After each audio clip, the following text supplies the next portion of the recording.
Okay so hi hello welcome back to under stars. So hi hello welcome back to under stars. మనం అయితే ఇప్పుడు ఒక video అయితే చేయబోతున్నాం. వీడియో అయితే చాలా క్రేజీగా ఉంటుంది, అందరు చూడండి. అందరూ లైక్ చేయండి, సబ్స్క్రైబ్ చేయండి, షేర్ చేయండి.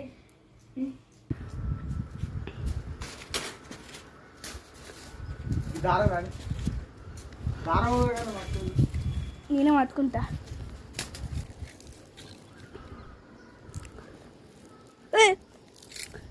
పడ్డది అది పంటది బావ పేపరు గట్టి ఎగ్గు ఎగ్గు